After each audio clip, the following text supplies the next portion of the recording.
Hello everyone, welcome to ACE online. ఈ వీడియోలో మనం జనవరి 20 నుంచి జనవరి 25 వరకు ఉన్న కరెంట్ అఫైర్స్ అన్ని డిస్కస్ చేయబోతున్నాం. అలాగే ఆంధ్రప్రదేశ్ వాళ్ళకి మనకి ఏఈ అనేది ఎగ్జామ్ డేట్ కూడా అనౌన్స్మెంట్ చేయడం జరిగింది. సో అందరూ అడుగుతున్న క్వశ్చన్ ఏంటిదంటే కరెంట్ అఫైర్స్ అనేది మనకి ఎప్పటి నుంచి చదవాలి సార్ అనేది ఎక్కువ మంది అడుగుతున్నటువంటి క్వశ్చన్. సో ఎగ్జామ్ అనేది మనకి ఆన్లైన్లో జరగబోతుంది కాబట్టి ఆల్మోస్ట్ మనకి 4 నుంచి 5 నెలలు అంటే పర్ఫెక్ట్గా 5 నెలలుగా చదవాలి. అంటే డిసెంబర్ నుంచి మే వరకు ఉన్నటువంటి కరెంట్ అఫైర్స్ అనేది మీరు చాలా పర్ఫెక్ట్గా చదవాలి. ఎందుకు అలా చెప్తున్నామంటే మనకి కరెంట్ అఫైర్స్కి మధ్యలో మన ఫిబ్రవరి మంత్లో చూస్తే ఫిబ్రవరి మంత్లో మనకి ఇండియా బడ్జెట్ కానీ ఇండియా ఎకనామిక్ సర్వే వస్తుంది. అలానే మార్చ్ మంత్లో చూసుకుంటే ఆంధ్రప్రదేశ్ యొక్క ఎకనామిక్ సర్వే, ఆంధ్రప్రదేశ్ యొక్క బడ్జెట్ వస్తుంది. కాబట్టి వాటి నుంచి కూడా ఎక్కువ క్వశ్చన్స్ రావడానికి ఛాన్సెస్ ఎక్కువ ఉంటాయి మనకి. సో ఈ 2 బడ్జెట్లు 2 ఎకనామిక్ సర్వేలు ఉన్నాయి కాబట్టి సో దాన్ని దృష్టిలో పెట్టుకొని నేను చెప్పేది ఏంటంటే డిసెంబర్ నుంచి మనకి మే వరకే ఉన్నాయి. కరెంట్ అఫైర్స్ అనేది బాగా త్వరగా ప్రిపేర్ అవ్వాలి. ఇవి ప్రిపేర్ అయిన తర్వాత కనుక నీకు టైం ఉంటే నవంబర్ మంత్ కూడా ప్రిపేర్ అవ్వు. కానీ డిసెంబర్ నుంచి మాత్రం ఖచ్చితంగా ప్రిపేర్ అవ్వాలి. So be focused from the December month onwards. And దాంతోపాటు Andhra Pradesh economic survey, India budget, India economic survey మొత్తం చదవమని చెప్పట్లే. ఇండియా ఎకనామిక్ సర్వే దాంట్లో ఉన్న ఫ్యాక్చువల్ డాటా ఏవైతే ఉన్నాయో వాటన్నిటి గురించి డీటెయిల్గా చదవండి. ఓకే, సో యాజ్ యూజువల్గా సో ఎవరైతే ప్రీ రికార్డెడ్ క్లాసెస్ని పర్చేస్ చేయాలనుకుంటున్నారో గేట్ కానీ, ఇంజనీరింగ్ సర్వీసెస్ కానీ, ఏఈ, ఏడబ్ల్యూఈ కానీ, జెన్కో కానీ, ఎస్ఎస్సి, జేఈ కానీ ఈ అన్ని కోర్సెస్ పర్చేస్ కోసం మనకి గూగుల్ ప్లే స్టోర్ నుంచి ఏస్ ఆన్లైన్ అనే యాప్ని డౌన్లోడ్ చేసుకొని మీకు ఏ కోర్స్ కావాలో ఆ కోర్సుకి సంబంధించిన ప్రతి సబ్జెక్ట్ యొక్క డెమోస్ని చూసుకొని మీరు సో ఈ కోర్సును పర్చేస్ చేసుకోవడానికి అవకాశం ఉంది. మీకు ఏ కోర్సు నచ్చితే అది మన యాప్ ఏంటిది ఏస్ ఆన్లైన్ అనే యాప్ని డౌన్లోడ్ చేసుకోవచ్చు. అట్లాగే సో ఏస్ అనేది ఇప్పుడు మనము ఎస్ఎస్సి సీజీఎల్ని కూడా లాంచ్ చేయడం జరిగింది. సో యూట్యూబ్లో మనకి ఏస్ ఆన్లైన్ అని కొడితే మనకి ఎస్ఎస్సి సీజీఎల్కి సంబంధించిన లైవ్ క్లాసెస్ కూడా వస్తున్నాయి. సో మనము ఎస్ఎస్సి సీజీఎల్ కూడా లాంచ్ చేయడం జరిగింది. సో ఎస్ఎస్సి సీజీఎల్ కూడా ఎవరైనా ఇన్ కేస్ మీ ఫ్రెండ్స్ కానీ మీరు కానీ ప్రిపేర్ అవ్వాలనుకుంటే మీరు ఫాలో అవ్వచ్చు. రైట్, యాజ్ యూజువల్గా సో మనం మన దాంట్లోకి వెళ్దాం కరెంట్ అఫైర్స్కి. Right, January 19th. So January 19th every year celebrate as a national disaster response force raising day అని అంటున్నాం. ఏంటి నేషనల్ డిజాస్టర్ రెస్పాన్స్ ఫోర్స్? మనకందరూ కూడా మీరు డిజాస్టర్ మేనేజ్మెంట్ చదివి ఉంటారు. డిజాస్టర్ మేనేజ్మెంట్ చదివినప్పుడు మన భారతదేశంలో నేషనల్ డిజాస్టర్ మేనేజ్మెంట్ యాక్ట్ అనేది ఏ ఇయర్లో వచ్చింది? 2005లో వచ్చింది. నేషనల్ డిజాస్టర్ మేనేజ్మెంట్ యాక్ట్ అనేది 2005లో వచ్చింది. ఈ యాక్ట్ 2005లో ఈ యాక్ట్ ప్రకారము మన భారతదేశంలో నేషనల్ డిజాస్టర్ రెస్పాన్స్ ఫోర్స్ అనే దాన్ని మనము ఒకదాన్ని ఫామ్ చేయడం జరిగింది. ఎందుకంటే డిజాస్టర్స్ వచ్చినప్పుడు ఇక్కడ చూస్తున్నాం మనం డిజాస్టర్స్ వచ్చినప్పుడు ఆ ప్రాంతాలలో హెల్ప్ చేయడానికి కోసం, ఆ ప్రాంతాల్లో రిలీఫ్ అండ్ రెస్క్యూ ఆపరేషన్స్ అనేది చేపట్టడానికి కోసం మనకి నేషనల్ డిజాస్టర్ రెస్పాన్స్ ఫోర్స్ అనే దాన్ని ఒకదాన్ని క్రియేట్ చేసాం. ఆ ఫోర్స్ ఎప్పుడు ఫామ్ అయిందంటే జనవరి 19th. సో జనవరి 19th 2006లో మనకి ఈ నేషనల్ డిజాస్టర్ రెస్పాన్స్ ఫోర్స్ అనేది ఫామ్ అయ్యింది.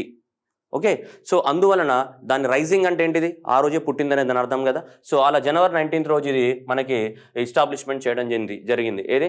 National disaster response force. అందుకోసమే జనవరి 19th ఎవ్రీ ఇయర్ ఏమంటున్నాం మనం? National disaster response force raising డేగా సెలబ్రేట్ చేసుకుంటున్నాము. Okay, right. నెక్స్ట్ ఇక్కడ త్రిపుర వాళ్ళు మీకు కనిపిస్తున్నారు ఇక్కడ త్రిపుర. సో ఈ త్రిపురలో సో ఇది ఎగ్జామినేషన్లో డేట్ కోసం చెప్పడం లేదు. దిస్ లాంగ్వేజ్ అనేది ఎక్కడ మాట్లాడతారు అన్నది ఎగ్జామినేషన్లో క్వశ్చన్ అడగవచ్చు. ఈ లాంగ్వేజ్ అనేది ఏ రాష్ట్రంలో మాట్లాడతారని, త్రిపుర రాష్ట్రంలో మాట్లాడేటువంటి లాంగ్వేజ్ పేరు ఇది కొక్బోరోక్. ఏముంది? కొక్బోరోక్ లాంగ్వేజ్ అనేది. సో కోక్ అంటే మీనింగ్ ఏంటిది? ఇక్కడ కోక్ మీన్స్ ఇది వర్బల్ అండ్ నెక్స్ట్ బొకొరోక్ మీన్స్ వాట్? పీపుల్ మాట్లాడే భాష అని దాని మీనింగ్. సో ఇది త్రిపుర లాంగ్వేజ్ అనమాట. ఇది త్రిపురలో మాట్లాడే పీపుల్ మాట్లాడే భాష ఇది. ఎందుకు ఈ జనవరి 19th వాళ్ళు అలా సెలబ్రేట్ చేసుకుంటున్నారంటే జనవరి 19th 1979 రోజు వాళ్ళ యొక్క ఈ కొక్బోరోక్ భాషని రాష్ట్రం యొక్క అఫీషియల్ లాంగ్వేజ్గా డిక్లేర్ చేయడం జరిగింది. It is declared as a state official language on the January 19th 1979. So అలా జనవరి 19th ఎవ్రీ ఇయర్ వీళ్ళు కొక్బోరోక్ డేగా సెలబ్రేట్ చేసుకుంటున్నారు. ఏ రాష్ట్రంలో? త్రిపురలో మాట్లాడే భాష ఇది. ఎందుకంటే 1979లో ఆ రాష్ట్రంలో అఫీషియల్ లాంగ్వేజ్గా డిక్లేర్ చేయడం జరిగింది ఈ లాంగ్వేజ్ని త్రిపురి లాంగ్వేజ్ అని కూడా అంటాము. త్రిపురి లాంగ్వేజ్ ఎక్కడ మాట్లాడతారు? త్రిపురలో. అలా మనకి ఎవ్రీ ఇయర్ జనవరి 19th రోజు ఇది సెలబ్రేట్ చేసుకుంటున్నాము. ఓకేనా? ఇది కూడా అంటే డే కన్నా కూడా ఈ భాష ఎక్కడ మాట్లాడతారన్న క్వశ్చన్ ఇంపార్టెంట్ ఎగ్జామ్లో. Okay, right. Next January 23rd Netaji Subhash Chandra Bose birth day మీ అందరికి తెలుసు. January 23rd every year. So అలా లాస్ట్ ఇయర్ అంటే 2021 నుంచి మనకి జనవరి 23rd ఏమని డిక్లేర్ చేశారంటే పరాక్రమ్ దివాస్గా, courage day. So national courage day, Parakram Diwas government of India declare చేయడం జరిగింది January 23. ఈ ఇయర్ 2022లో ఇది సెకండ్ పరాక్రమ్ దివాస్ ని మనం సెలబ్రేట్ చేసుకున్నాం. ఏ రోజు? January 23 రోజు. ఎప్పటి నుంచి? లాస్ట్ ఇయర్ నుంచి January 21 నుంచే మనకి మొదటిసారిగా ఫస్ట్ పరాక్రమ్ దివాస్. ఈ year 2022 second Parakram Diwas, that is Subhash Chandra Bose birthday. ఎప్పుడు? January 23. నెక్స్ట్ వచ్చేసి అలానే ఈ ఇయర్ 2022లో మనకి ఇండియా గేట్ ఎక్కడ ఉంది? ఢిల్లీలో ఉన్నటువంటి ఇండియా గేట్ దగ్గర నేతాజీ సుభాష్ చంద్రబోస్ యొక్క స్టాచ్యూ పెట్టాలని చెప్పేసి ఫౌండేషన్ స్టోన్ వేయడం జరిగింది. ఆ స్టాచ్యూ కట్టేంత వరకు ఒక 1 year టైం పడుతుంది కాబట్టి ఆ స్టాచ్యూ కట్టేంత వరకు అక్కడ నేతాజీ సుభాష్ చంద్రబోస్ ఒకటి హోలోగ్రామ్ స్టాచ్యూని ఫిక్స్ చేయడం జరిగింది. హోలోగ్రామ్తో తయారు చేసినటువంటిది ఫిక్స్ చేయడం జరిగింది మనకి. సో ఇక్కడ ఈ ఢిల్లీలోనే ఇండియా గేట్ దగ్గర హోలోగ్రామ్తో తయారు చేసిందని మనకి ప్రైమ్ మినిస్టర్ నరేంద్ర మోదీ గారు మనకి ఇనాగ్రేట్ చేయడం జరిగింది. అంటే ఆ స్టాచ్యూ కంప్లీట్ అయ్యే వరకు హోలోగ్రామ్తో తయారు చేసింది ఉంటుంది అనమాట అది. ఓకే, సో నెక్స్ట్ ఇయర్ ఖచ్చితంగా ఓపెన్ అవుతుంది మనకి అది స్టాచ్యూ. నెక్స్ట్ బర్త్ యానివర్సరీ నాటికి అది కంప్లీట్ అయ్యి ఉంటుంది మనకి. Okay, next national girl child day January 24. January 24ని మనము 2008 సంవత్సరం నుంచి national commission for the women ఏదైతే ఉన్నారో వాళ్ళు 2018 నుంచి every year January 24 is declared as a national girl child డేగా సెలబ్రేట్ చేసుకుంటున్నాము. దీన్ని national girl child day, that is the birthday of the what Sarojini Naidu. So అలా నేషనల్ గర్ల్ చైల్డ్ డేగా celebrate చేసుకుంటున్నాం. ఏది? January 24. And January 25ని election commission of India established అయినటువంటి day. Election commission of India foundation day January 25 అనేది. So 2011 సంవత్సరం నుంచి January 25ని every year మనం నేషనల్ ఓటర్స్ డేగా సెలబ్రేట్ చేస్తున్నాం. 2000 ఈ సంవత్సరం అనేది 12th. So 12th national voter డేని సెలబ్రేట్ చేసుకుంటున్నాం. ఎప్పుడు? 2022లో. ఈ సంవత్సరం యొక్క థీమ్ ఏంటిదంటే చూడండి, making elections inclusive and access and participation అని. సో ఇది ఎగ్జామినేషన్లో ఇది ఇంపార్టెంట్, మనకు కావాల్సిందే థీమ్ కదా. So every year January 25 celebrated as a national voters day, అది కామన్. బట్ ఈ సంవత్సరం యొక్క థీమ్ ఏంటిది? Inclusive and making elections inclusive and accessible and the participation. అందరూ ఓట్లు వేయాలి, అందరికీ యాక్సెసిబుల్గా ఉండాలి ఎలక్షన్ బూత్స్ అనేటివి, అట్లాగే అందరు ఎలక్షన్లలో పార్టిసిపేట్ చేయాలనే థీమ్ తోటే మనం ఈ ఇయర్ సెలబ్రేట్ చేస్తున్నాం దేన్ని. సో నేషనల్ ఓటర్స్ డేని ఏ ఇయర్ ఎప్పుడు సెలబ్రేట్ చేసుకుంటాం? January 25. January 24 ఏంటిదమ్మా? Girl child day. January 23 ఏంటిది? పరాక్రమ్ దివాస్. ఓకే, 19th ఇవి రెండు. ఓకే, చాలా జాగ్రత్తగా గుర్తుపెట్టుకోవాలి. పరాక్రమ్ దివాస్ కానీ, next national girl child day కానీ, నెక్స్ట్ ఏంటిది నేషనల్ ఓటర్స్ డే యొక్క ఇప్పుడు అన్ని రాష్ట్రాలలో ఎలక్షన్స్ జరుగుతున్నాయి కాబట్టి ఇప్పుడు ఇది హాట్ రైజింగ్ టాపిక్. సో కాబట్టి ఈ ఫౌండేషన్ డే ఏదైతే ఉందో దానికి సంబంధించి థీమ్ ఏముందనేది మనకి వెరీ ఇంపార్టెంట్ ఈ సంవత్సరం. నెక్స్ట్ బిర్సా ముండా మనకు తెలుసు. Birsa Munda is one of the legendary personality of the tribals. ఈ జార్ఖండ్ రాష్ట్రానికి చెందినటువంటి ఫ్రీడమ్ ఫైటర్ ఎవరు? Birsa Munda. Is known as what father of god father of the what tribals అంటే so god of the tribes అని కూడా పిలుస్తుంటారు ఎవరిని? బిర్సా ముండాని. సో ఈ బిర్సా ముండాకి సంబంధించినటువంటి బుక్ రాయడం జరిగింది ఎవరు? వీళ్ళిద్దరు కలిసి. ఒకరు తుహిన్ సిన్హా, రెండవది అంకిత్ వర్మ. సో వీళ్ళిద్దరు కలిసేసి ఈ బిర్సా ముండా అనే బుక్ని రాయడం జరిగింది. సో ఇది కూడా ఎగ్జామ్ పర్పస్లో వెరీ వెరీ వెరీ ఇంపార్టెంట్. ఇది బిర్సా ముండాకి సంబంధించినటువంటి బుక్ అనేది ఎవరు? So Tuhin Sinha and next వచ్చి అంకిత్ వర్మ. అండ్ నెక్స్ట్ వచ్చేసి మనకి విక్రమ్ దత్ అనేది ఎయిర్ ఇండియాకి CMDగా అపాయింట్ అవ్వడం జరిగింది. సో ఇక్కడ కనిపిస్తున్న విక్రమ్ దత్ ఈజ్ అపాయింటెడ్ అదే CMD of the chairman of the what air India. So air ఇండియాని మనం ప్రైవేటైజేషన్ చేయబోతున్నాం. టాటా ఎయిర్లైన్స్ వాళ్ళు కొనేసినారు దాన్ని. ఈవెన్ దో సో దానికి మనకి ఎయిర్ ఇండియాకి మేనేజింగ్ డైరెక్టర్గా అపాయింట్ అవ్వడం జరిగింది ఎవరు? సో ఇతను విక్రమ్ దత్ ఈజ్ అపాయింటెడ్. ఇప్పుడు ఇతను ఆల్రెడీ మనకి సో ఇతను అడిషనల్ సెక్రటరీగా పనిచేస్తున్నారు మినిస్టర్ సివిల్ ఏవియేషన్కి సంబంధించి. సో అతన్నే మనకి ఎయిర్ ఇండియాకి ఏం చేసాం మనం? సో CMDగా అపాయింట్ అవ్వడం జరిగింది. అట్లాగే next Indian council for the what historical research. ఈ హిస్టరీ మీద రీసెర్చ్ చేసే వాళ్ళకి రఘువేంద్ర తన్వార్. సో రఘువేంద్ర తన్వార్ మనకి హర్యానాకి చెందిన కురుక్షేత్ర యూనివర్సిటీకి సంబంధించినటువంటి ప్రొఫెసర్. సో ఈ ప్రొఫెసర్ గారినే మనకు అపాయింట్ చేయడం జరిగింది.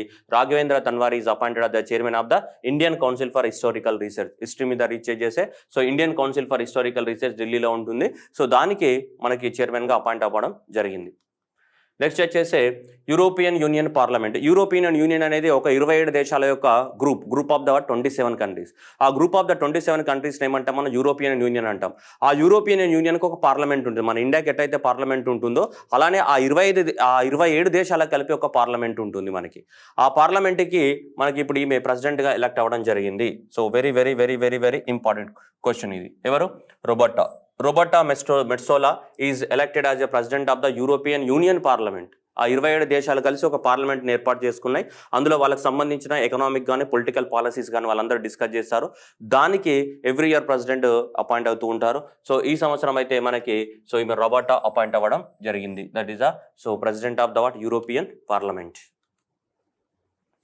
నెక్స్ట్ ఇది నేతాజీ సుభాష్ చంద్రబోస్. నేతాజీ సుభాష్ చంద్రబోస్ పేరుతోటి గవర్నమెంట్ ఆఫ్ ఇండియా అనేది మనకి అవార్డుని ఎస్టాబ్లిష్మెంట్ చేశారు. 2019 నుంచి ఇవ్వడం జరుగుతుంది ఈ అవార్డుని. So that is the Subhash Chandra Bose Aapda Prabandhan పురస్కార్ అన్నాడు. అంటే ఏంటిదంటే డిజాస్టర్ మేనేజ్మెంట్లో ఇక్కడ చూస్తున్నారు కదా, honouring the Whaler during the disasters. ఎవరైతే డిజాస్టర్ మేనేజ్మెంట్లో అత్యధికంగా సర్వీస్ చేస్తారో ఇండియాలో, అది ఒక ఆర్గనైజేషన్ అయినా అవ్వచ్చు, లేదంటే ఇండివిజువల్ అయినా అవ్వచ్చు. ఎవరైతే డిజాస్టర్ మేనేజ్మెంట్కి సంబంధించి ఎక్కువైతే సర్వీస్ చేస్తారో అలా సర్వీస్ చేసే వాళ్ళకి ఇచ్చే అవార్డే ఇది. ఏది నేతాజీ సుభాష్ చంద్రబోస్ ఆపద ప్రబంధర్ పురస్కార్ అనేది 2019 నుంచి మన గవర్నమెంట్ ఆఫ్ ఇండియా అనేది ఎస్టాబ్లిష్మెంట్ చేయడం జరిగింది. ఓకే, ఈ అవార్డు ప్రకారము ఒక ఆర్గనైజేషన్ కనుక ఎక్కువ మొత్తంలో హెల్ప్ చేస్తూ ఉంటే డిజాస్టర్ మేనేజ్మెంట్ టైంలో వాళ్ళకి 51 లక్షలు, ఒకటి ఇండివిజువల్ అయితే 5 లక్షల రూపాయలు అనేది ఇవ్వడం జరుగుతుంది. ఇండివిజువల్కి అయితే 5 lakh rupees, in case of person అయితే మనకి 51 lakh రూపీస్ అనేది ఇవ్వడం జరుగుతుంది. దీంట్లో ఏ ఫీల్డ్లో ఇస్తారు? డిజాస్టర్ మేనేజ్మెంట్లో ఎవరైతే హెల్ప్ చేస్తారో వాళ్ళ కోసం. సో ఈ సంవత్సరం మనకి ఇన్స్టిట్యూట్కి అయితే ఈ ఇన్స్టిట్యూట్కి వచ్చింది. ఇది Gujarat institute of the disaster మేనేజ్మెంట్కి మనకి నేతాజీ సుభాష్ చంద్రబోస్ అవార్డు రావడం జరిగింది. Gujarat institute of the disaster మేనేజ్మెంట్కి ఇది ఒక ఆర్గనైజేషన్. సో ఈ ఆర్గనైజేషన్ 2012లో ఎస్టాబ్లిష్మెంట్ అయింది. గుజరాత్లో డిజాస్టర్స్ని ప్రివెంట్ చేయడానికి కోసం పోరాటం చేస్తుంది. ఈ ఇన్స్టిట్యూషన్కి రావడం జరిగింది నేతాజీ సుభాష్ చంద్రబోస్ ఆపద ప్రబంధర్ పురస్కార్ అనేది. నెక్స్ట్ ఇండివిజువల్ పర్సన్ అయితే మనకి సిక్కిం రాష్ట్రం యొక్క డిజాస్టర్ మేనేజ్మెంట్ అథారిటీ ఏదైతే ఉందో దానికి సంబంధించినటువంటి పర్సన్ ఎవరు? వినోద్ శర్మ. సో ఈ వినోద్ శర్మకి రావడం జరిగింది. ఇండివిజువల్ పర్సనాలిటీ అయితే వినోద్ శర్మ. అండ్ ఆర్గనైజేషన్కి అయితే ఇది గుజరాత్ ఆర్గనైజేషన్కి అయితే 51 లక్షలు. సో ఇండివిజువల్ పర్సనాలిటీకి అయితే ఎంత? 5 లక్షలు. ఏ ఫీల్డ్లో? నేతాజీ సుభాష్ చంద్రబోస్ ఏ ఫీల్డ్లో? డిజాస్టర్ మేనేజ్మెంట్ ఫీల్డ్లో మన గవర్నమెంట్ ఆఫ్ ఇండియా ఇస్తున్నటువంటి అవార్డ్స్. ఓకే, ఇవి జాగ్రత్తగా గుర్తుపెట్టుకోవాల్సిన అవసరం. అయితే ఇక్కడ ఒక కన్ఫ్యూజన్ క్రియేట్ అయింది. నేతాజీ సుభాష్ చంద్రబోస్ ఆపద ప్రబంధర్ పురస్కార్ అనేది ఉంది. ఇక్కడ పేరేముంది?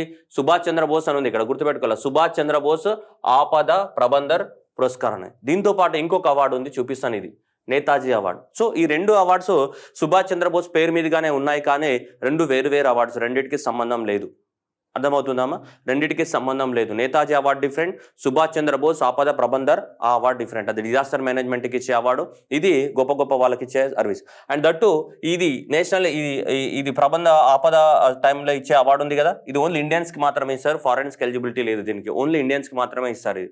కానీ ఇది నేతాజీ అవార్డు అనేది గవర్నమెంట్ ఆఫ్ ఇండియా ఇయ్యదు, ఇది ఒక ప్రైవేట్ ఆర్గనైజేషన్ ఇస్తుంది నేతాజీ అవార్డు అనేది. సో ఈ నేతాజీ అవార్డుని ఎవరిస్తున్నారంటే ఇది నేతాజీ రీసెర్చ్ బ్యూరో అనేది కోల్కతాలో ఉంది. ఇది 1957లో ఎస్టాబ్లిష్మెంట్ అయింది. శిశిర్ కుమార్ బోస్ అనే అతను ఎస్టాబ్లిష్మెంట్ చేయడం జరిగింది. ఇది నేతాజీకి సంబంధించిన దాని మీద మొత్తం రీసెర్చ్ చేస్తూ ఉంటుంది, నేతాజీ ఏం చేస్తాడని. ఇది ఒక ఆర్గనైజేషన్, ఇది ఒక సొసైటీ అనమాట. సో ఈ ఆర్గనైజేషన్ అనేది ఇస్తుంది. ఇది గవర్నమెంట్ ఆఫ్ ఇండియాకి సంబంధం లేదు. దీనికి నేతాజీ అవార్డుకి గవర్నమెంట్ ఆఫ్ ఇండియాకి సంబంధం ఉన్నది ఏంటిది? సుభాష్ చంద్రబోస్ ఆపద ప్రబంధ అవార్డు అది. రైట్. సో అయితే ఇప్పుడు ఈ నేతాజీ రీసెర్చ్ బ్యూరో ఏదైతే ఉన్నారో వాళ్ళు మనకి జపాన్ యొక్క ఫార్మర్ ప్రైమ్ మినిస్టర్ మనకి షింజో అబేకి మనకి ఇవ్వడం జరిగింది. ఏది? ఈ నేతాజీ అవార్డ్ 2022ను నేతాజీ అవార్డ్ 2022ని మనకి షింజో అబేకి ఇవ్వడం జరిగింది. ఓకేనమ్మా, చాలా జాగ్రత్తగా గుర్తుపెట్టుకోవాల్సిన అవసరం ఉంది. ఇది కన్ఫ్యూజ్ అవ్వకండి దయచేసి. మళ్ళీ చెప్తున్నా, ఇది వేరు. ఓకే, పేరు సేమ్ ఉండొచ్చు కానీ అది డిజాస్టర్, ఇది మామూలు సర్వీస్, పబ్లిక్ సర్వీస్ చేసినందుకు. నెక్స్ట్ అట్లాగే ఫిఫా అవార్డ్స్ అంటే 2021 సంవత్సరం మొత్తంలో ఎవరు మంచి పర్ఫార్మెన్స్ చేశారన్న దాన్ని బట్టి ఎవ్రీ ఇయర్ మనకి ఫుట్బాల్లో మనకి అవార్డ్స్ ఇస్తూ ఉంటుంది. ఎవరు? ఫిఫా అవార్డ్స్ అనేది. సో ఫిఫా అనేది ఎక్కడ ఉంది? ఎస్టాబ్లిష్మెంట్ అనేది మన 1904లో జరిగింది. ఫిఫా యొక్క హెడ్ క్వార్టర్ ఎక్కడ ఉంది? మనకి జూరిచ్లో ఉంది. జూరిచ్లో ఉంది ఫిఫా హెడ్ క్వార్టర్. ఫుట్బాల్కి అపెక్స్ ఆర్గనైజేషన్ ఇదే కదా. ఈ ఫుట్బాల్కి సంబంధించిన apex organisation that is the best FIFA football awards 2021. అంటే 2021 సంవత్సరం మొత్తంలో 12 నెలల్లో ఎవరు ఎక్కువ గోల్స్ చేశారు, ఎవరు పర్ఫార్మెన్స్ ఎలా ఉంది, దాన్ని బట్టి మనకి ఫిఫా అనేది అవార్డ్స్ ఇస్తూ ఉంటుంది, ఈ ఫిఫా ఫుట్బాల్ అవార్డ్స్ అనేది. సో దీని ప్రకారం చూసుకుంటే ఇప్పుడు మనకి ఇలా చూసుకుంటే మనకి 2 ఉన్నారు ఇక్కడ. బెస్ట్ ఇవంతా అవసరం లేదు ఎగ్జామినేషన్లో. మనకి best men and best women player ఎవరు అనేది 2 మాత్రమే అవసరం. Best men and the best women. ఇక్కడ రాబర్ట్, ఇక్కడైతే అలెక్సా. ఇక్కడ పోలాండ్ నుంచి, ఇక్కడ ఎక్కడ నుంచి? స్పెయిన్ నుంచి. చూడొచ్చు మనం ఇక్కడ రాబర్ట్. సో ఇదంతా పేరు మొత్తం గుర్తుండదు నీకు, జస్ట్ ఇలా రాబర్ట్ అని గుర్తుపెట్టుకుంటే సరిపోతుంది. ఓకే, రాబర్ట్ అనేది సో పోలాండ్ నుంచి ఇతని best player 2021 according to FIFA ఇచ్చినటువంటి బెస్ట్ ప్లేయర్ అవార్డు ఎవరికి రావడం జరిగింది, మనకి రాబర్ట్కి రావడం జరిగింది. ఇది గుర్తుపెట్టుకోవాలి. దట్ ఏ దేశం ఇతను? స్పెయిన్కి చెందిన అతను, పోలాండ్కి చెందిన అతను ఇతను ఎవరు? రాబర్ట్. నెక్స్ట్ ఉమెన్ అయితే మనకి బార్సిలోనాకు సంబంధించినటువంటి అలెక్స్. సో అలెక్స్ అనేది మనకి బార్సిలోనా స్పెయిన్ దేశానికి చెందింది. సో స్పెయిన్ దేశానికి చెందినటువంటి alexia 27-year-old was own from the Barcelona own the award best women player FIFA 2021 year గాను బెస్ట్ ఉమెన్ ప్లేయర్ ఎవరు? మనకి అలెక్సియా స్పెయిన్ నుంచి. మనకు మెన్ అయితే ఎవరు? రాబర్ట్ ఫ్రమ్ ద పోలాండ్ నుంచి మనకి ఫిఫా అవార్డ్స్ రావడం జరిగింది. ఇక మిగతా అవార్డ్స్ పెద్దగా ఎగ్జామ్ పర్పస్లో పెద్దగా ఉపయోగం లేవు, కానీ ఈ రెండు మాత్రమే ఉండవు, best player and best women player. దీనికి సంబంధించి ఎవరు ఇచ్చారు ఇవన్నీ కూడా ఫిఫా ఇచ్చినటువంటి అవార్డ్స్. ఈ రెండు మాత్రం ఖచ్చితంగా గుర్తుపెట్టుకోవాల్సిన అవసరం ఉంది ఎగ్జామ్కి. ఇది కానీ ఈ రెండు కూడా ఖచ్చితంగా గుర్తుపెట్టుకోవాలి ఎగ్జామ్ పర్పస్లో. Done, right. నెక్స్ట్ వచ్చేసి మనకి ఐసీసీ ఇండియన్ క్రికెట్ కౌన్సిల్ ఎక్కడ ఉంది? దుబాయ్లో ఉంది. ఇండియన్ క్రికెట్ కౌన్సిల్ ఐసీసీ యొక్క హెడ్ క్వార్టర్ ఎక్కడ ఉంటుంది? మనకి దుబాయ్. సో ఈ ఐసీసీ అనేది ఎవ్రీ ఇయర్ ఏం చేస్తుందంటే మనకి కొన్ని టీంలను ఫామ్ చేస్తుంది. అంటే 2021 సంవత్సరం మొత్తంలో జనవరి నుంచి డిసెంబర్ వరకు జరిగిన మ్యాచ్లన్నీ తీసుకొని ఎవరు బెస్ట్ ప్లేయర్స్ అని సెలెక్ట్ చేస్తుంటారు. అంటే T20లో ఎవరు మంచిగా 2020 మ్యాచ్లో ఎవరు బాగా ఆడారు, వన్డే ఇంటర్నేషనల్లో ఎవరు బాగా ఆడారు, నెక్స్ట్ టెస్ట్ క్రికెట్లో ఎవరు బాగా ఆడారు అన్న దాన్ని బట్టి ఒక టీంని తయారు చేస్తుంటుంది. అంటే ఆ టీంలో ఎవరు ఉంటారో అన్ని దేశాల నుంచి ఉంటారు. ఇండియన్స్లో మంచిగా బెస్ట్ పర్ఫార్మెన్స్ ఇండియాలో ఇచ్చిన వాళ్ళని ఆ టీంలో తీసుకుంటారు. ఆస్ట్రేలియా నుంచి బెస్ట్ పర్ఫార్మెన్స్ ఇచ్చిన వాళ్ళని తీసుకుంటారు. నెక్స్ట్ వేరే సౌత్ ఆఫ్రికా నుంచి బెస్ట్ పర్ఫార్మెన్స్ ఇచ్చిన వాళ్ళని తీసుకుంటారు. అలా అన్ని టీంల నుంచి తీసుకొని 11 మందిని ఒక టీం తయారు చేస్తారు. అన్ని దేశాల నుంచి తీసుకొని ఒక్కొక్కరి నుంచి బెస్ట్ పర్ఫార్మర్స్ తీసుకొని టీమ్స్ తయారు చేస్తారు. వాటిని ఐసీసీ టీమ్స్ అని చెప్తుంటాం మనం. అయితే ఈ ఇయర్ ఆశ్చర్యకరమైన విషయం ఏంటిదంటే అతి దారుణమైన పొజిషన్లో ఉంది ఇండియా అనేది. ఐసీసీ 2021 క్రికెట్ టీమ్స్, ఈ క్రికెట్ టీమ్స్లో T20 క్రికెట్ టీమ్స్లో ఈ సంవత్సరం మెన్స్ క్రికెట్ టీంకి సంబంధించి ఇండియా వాళ్ళు ఒక్కరు కూడా లేరు. 11 మందిని సెలెక్ట్ చేస్తారు కదమ్మా. ఈ 11 మందిలో ఇండియా నుంచి ఎవరు లేరు ఈ సంవత్సరం. అంత వరస్ట్ పర్ఫార్మెన్స్ ఇచ్చారు మన వాళ్ళు, అంత డకౌట్ బ్యాచ్ అయింది సరే. వన్డే ఇంటర్నేషనల్లో కూడా ఎవరు లేరు. వన్డే ఇంటర్నేషనల్లో లేరు, వన్డే ఇంటర్నేషనల్ టీంలో లేరు, అండ్ T20 ఇంటర్నేషనల్ టీంలో లేరు. మెన్ అయితే దీని రెండిట్లో లేరు. ఇక టెస్ట్ క్రికెట్లో ముగ్గురే ఉన్నారు. ఎవరు? Rohit Sharma and Rishabh Pant and Ravichandran Ashwin. ఈ ముగ్గురు మాత్రమే ఐసీసీ క్రికెట్ దీంట్లో టెస్ట్ క్రికెట్ టీంలో మనకి ఉన్నారు. అన్ని దేశాల నుంచి ఉంటారు. అన్ని దేశాల వాళ్ళు కలిపి 11 మంది ఉంటారు. దాంట్లో ఇండియా నుంచి ముగ్గురే ఉన్నారు. ఎవరు? రోహిత్ శర్మ, రిషబ్ పంత్, రవిచంద్రన్ అశ్విన్ మాత్రం టెస్ట్ క్రికెట్లో ఉన్నారు. వన్డే ఇంటర్నేషనల్ T20లో ఎవడు లేడు ఇండియన్స్. ఓకే, అదే ఉమెన్ కేటగిరీలో ఉన్నారు. ఉమెన్ కేటగిరీలో T20 తీసుకుంటే సో ఎవరున్నారు? మనకి స్మృతి మందాన మాత్రమే ఉంది. అదే వన్డే ఇంటర్నేషనల్ తీసుకుంటే మనకి Mithali Raj and Jhulan Goswami. Mithali Raj batsmen, Jhulan Goswami bowler. So వీళ్ళిద్దరు మాత్రమే మనకి సో ఉమెన్ కేటగిరీలో వన్డే ఇంటర్నేషనల్లో ఉన్నారు. మనకి స్మృతి మందాన ఎక్కడ ఉంది? మనకి T20లో ఉంది. మనకి ఇక్కడ అదే Smriti Mandhana is named in the ICC T20 women's team of the what year. So no other Indian players named in the men's and as well as women's list. Smriti Mandhana తప్ప ఇంకా ఎవరు లేరు. మెన్స్ టీంలో కానీ ఉమెన్స్ టీంలో కానీ ఎవరు లేరు. దేంట్లో? T20కి సంబంధించి స్మృతి మందాన మాత్రమే ఉంది. 255 రన్స్ కొట్టడం జరిగింది ఈ T20లో. అందుకోసం మొత్తానికి ఒక ఐసీసీ T20 టైంలో భారత్ అనేది చాలా ఇప్పుడు క్రైసిస్లో ఉంది. దాదాపు 2004 నుంచి ఇప్పుడు ఇండియాలో వాళ్ళు అసలు మెన్ టీంలో ఎవరు లేరంటే ఆశ్చర్యకరంగా ఉంది. సో ఉన్నది కాస్త T20 టీంలో స్మృతి మందాన సెలెక్ట్ అయింది, అండ్ మిగతా వాళ్ళంతా కూడా వేరే దేశాల వాళ్ళు ఉంటారు 11 మందిలో. సో ఈ ఎగ్జామ్లో క్వశ్చన్ ఇది రావడానికి ఛాన్స్ ఉంది. ఎక్కువ మొత్తంలో క్వశ్చన్ రావడానికి ఇది స్మృతి మందానదే ఎక్కువ మొత్తంలో ఛాన్స్ ఉంది. మనకి ఎక్కువ మొత్తంలో స్మృతి మందాన ఏ టీంలో ఉంది? T20 టీంలో ఉంది. ఈ క్వశ్చన్ రావడానికి మాక్సిమం పాసిబిలిటీ ఉంది. మనకి స్మృతి మందానకి సంబంధించిన క్వశ్చన్ అనేది ఏముంది? మాక్సిమం పాసిబిలిటీ ఉంది. Okay, right. Next first youth climate champion. So ఈమె మరి హీరోయిన్ అంటే నాకు కూడా తెలియదు, ఈ మధ్యన తెలిసింది. రైట్. సో ప్రాజక్తా కోహ్లీ అని. సో ప్రాజక్తా కోహ్లీ అని మనకి బాలీవుడ్లో అప్పుడప్పుడు ఏదో చిన్న సినిమాలో నటించిందంట మరి. సో ఈమె ఒక యూట్యూబ్ ఛానల్ ఉంది. ఆ యూట్యూబ్ ఛానల్ పేరు ఏంటిదంటే మోస్ట్లీ సేన్ అనేది యూట్యూబ్ ఛానల్. ఈ యూట్యూబ్ ఛానల్ ద్వారా ఏంటిదైతే ఎవరైతే డిప్రెషన్లకు గురయ్యారో, సఫరింగ్ అవుతున్నారో, మెంటల్ హెల్త్ తోటి బాధపడుతున్నారో వాళ్ళందరి యొక్క సో పర్సనాలిటీ డెవలప్మెంట్ కోసం, మెంటల్ హెల్త్తో బాధపడుతున్న వాళ్ళ యొక్క పర్సనాలిటీ డెవలప్మెంట్ కోసము ఆ యూట్యూబ్లో ఏవో కొన్ని ప్రోగ్రామ్స్ చేసిందంట ఈమె. ఆ ప్రోగ్రామ్స్ చేసినందుకు కానీ యునైటెడ్ నేషన్స్ డెవలప్మెంట్ ప్రోగ్రామ్ వాళ్ళు UNDP ఏం అవార్డు ఇచ్చింది? That is the first youth climate champion award అనేది ఇవ్వడం జరిగింది. ఎవరికి? ప్రాజక్తా కోహ్లీకి. So that is the YouTube channel mostly sane ద్వారా సో ఏవో కొన్ని ఈ షేమ్లెస్ అనే ప్రోగ్రామ్ని రన్ చేసిందంట ఈమెకి. అందువల్ల United nations development programme UNDP ఎక్కడ ఉంది మనకి న్యూయార్క్లో ఉంది. సో యుఎన్డిపి న్యూయార్క్లో ఉంటుంది. సో ఈ యునైటెడ్ నేషన్స్ డెవలప్మెంట్ ప్రోగ్రామ్ వాళ్ళు మీకు ఫస్ట్ అంటే ఇంతవరకు ఈ అవార్డు లేదు, ఈ అవార్డు ఇవ్వడం ఫస్ట్ టైం. సో అందుకోసం first ever youth climate champion award అనేది మీకు రావడం జరిగింది. ఎవరు? ప్రజక్తా కొలి. నెక్స్ట్ మిస్ట్రెస్ వరల్డ్ అంటే రైట్ పెళ్ళైన వాళ్ళు ఎవరైతే ఉన్నారో వాళ్ళకి సంబంధించినటువంటి కాంటెస్ట్ అనమాట. బ్యూటీ పీజెంట్ కాన్సెప్టే ఇది కూడా. సో ఎవరైతే మ్యారీడ్ ఉమెన్ ఉన్నారో మ్యారీడ్ ఉమెన్ మాత్రమే పార్టిసిపేట్ చేస్తారో వాళ్ళని ఏమంటే ఎంఆర్ఎస్ అంటే మిస్ట్రెస్. సో మిస్ట్రెస్ వరల్డ్ 2022 ఈ మిస్ట్రెస్ వరల్డ్ 2022గా ఓకే ఇండియా నుంచి అయితే నవదీప్ కౌర్ పార్టిసిపేట్ చేసింది మనకు పంజాబ్ నుంచి, కానీ ఆమె అంత సెలెక్ట్ కాలేదు. సో ఫైనల్గా అమెరికాకి చెందినటువంటి సో ఈమె సెలెక్ట్ అవ్వడం జరిగింది. సో ఎవరు పేరు ఏంటిది? Sherlin Ford is selected as mistress world 2022. So only married women మాత్రం పార్టిసిపేట్ చేసే కంటెస్ట్ ఇది. సో ఈ సంవత్సరం దీనికి సెలెక్ట్ అవ్వడం జరిగింది. సో ఏ స్టేట్ నుంచి? మనకి అమెరికా నుంచి. So Sherlin Ford 37 years old contestants from the America. Okay ఇది గుర్తుపెట్టుకోవాలి. నెక్స్ట్ ఈ ఏ స్టేట్ ఏమే? ఓహియో స్టేట్ నుంచి అమెరికా నుంచి పార్టిసిపేట్ చేసింది. కానీ ఒక నేమ్ గుర్తుపెట్టుకుంటే సరిపోతుంది. మిస్ట్రెస్ వరల్డ్ 2022 ఎవరు? మనకి షెర్లిన్ ఫోర్డ్. నెక్స్ట్ వచ్చి డావోస్ అనేది స్విట్జర్లాండ్లో ఉంది. ఎవ్రీ ఇయర్ కామన్గా మనకి డావోస్ స్విట్జర్లాండ్లో మనకు ఒక ఆర్గనైజేషన్ ఉంటుంది. ఈ డావోస్ స్విట్జర్లాండ్లో మనకు ఉన్నటువంటి ఆర్గనైజేషన్ పేరు ఏంటిదంటే WEF, వరల్డ్ ఎకనామిక్ ఫోరం. ఇక్కడ ఉంది కదా వరల్డ్ ఎకనామిక్ ఫోరం. ఈ వరల్డ్ ఎకనామిక్ ఫోరం అనే ఆర్గనైజేషన్ యొక్క హెడ్ క్వార్టర్ ఎక్కడ ఉంటుందంటే డావోస్ స్విట్జర్లాండ్లో ఉంటుంది.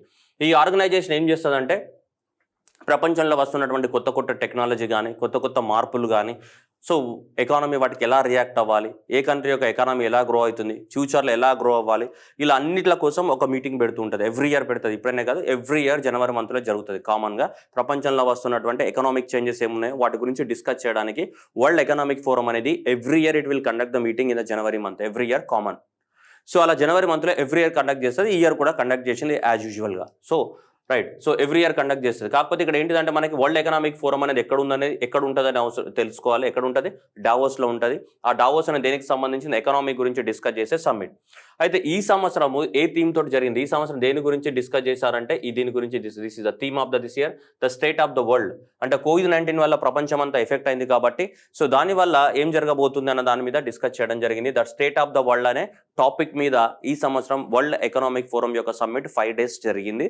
మన ఇండియా నుంచి ప్రైమ్ మినిస్టర్ నరేంద్ర మోదీ గారు పార్టిసిపేట్ చేయడం జరిగింది ఆన్లైన్ ద్వారా. సో మనకి జూమ్ ద్వారా సో ఆన్లైన్ ద్వారా పార్టిసిపేట్ చేయడం జరిగింది. సో దాంట్లో నరేంద్ర మోదీ గారు మనకి క్లైమేట్ చేంజ్ గురించి, పోస్ట్ COVID-19 గురించి, ఇండియా యొక్క ఫార్మాస్యూటికల్ సెక్టార్ గురించి, వీటిల గురించి కొంచెం మాట్లాడడం జరిగింది. దేంట్లో? వరల్డ్ ఎకనామిక్ ఫోరంలో. ఇన్ కేస్ వరల్డ్ ఎకనామిక్ ఫోరంలో ఇండియా నుంచి ఎవరు పార్టిసిపేట్ చేశారు అంటే the answer is prime minister Modi garu. So మనకి సో దాంట్లో మాట్లాడడం జరిగింది. Okay that is the world economic forum, that is the Davos. Next ఈ రిపోర్ట్. సో ఈ రిపోర్ట్ అనేది ఎప్పుడు కూడా మనకి లేబర్కి సంబంధించిన ఆర్గనైజేషన్ ఎక్కడ ఉంది? మనకి జెనీవా స్విట్జర్లాండ్లో ఉంటుంది. ఏది? ఇంటర్నేషనల్ లేబర్ ఆర్గనైజేషన్ ఎక్కడ ఉంటుంది? మనకి జెనీవా స్విట్జర్లాండ్లో ఉంటుంది. ఇది ILO. సో ఈ లేబర్కి సంబంధించిన రిపోర్ట్ అనేది రిలీజ్ చేయడం జరిగింది. సో ఈ రిపోర్ట్ ప్రకారం ఏమంటుందంటే అన్ఎంప్లాయ్మెంట్ రేట్, ప్రపంచంలో అన్ఎంప్లాయ్మెంట్ రేట్ అనేది 207 million people అన్ఎంప్లాయిడ్గా ఆగమాగం తిరుగుతున్నారంట, రోడ్ల మీద వాట్సాప్లో చాటింగ్ చేసుకుంటారని రిపోర్ట్ చెప్తుంది. ఏది? So 207 million people 207 million people అనే వాళ్ళు సో ఊరికే తిరుగుతున్నారని చెప్పేసి రిపోర్ట్ చెప్తుంది. ఇక్కడ report is named by world employment and social outlook అనే రిపోర్ట్ రిలీజ్ చేయడం జరిగింది. ఎవరు? World International labour Organisation. ఏడు ఉంటుంది? ఇది జెనీవా స్విట్జర్లాండ్లో ఉంటుంది.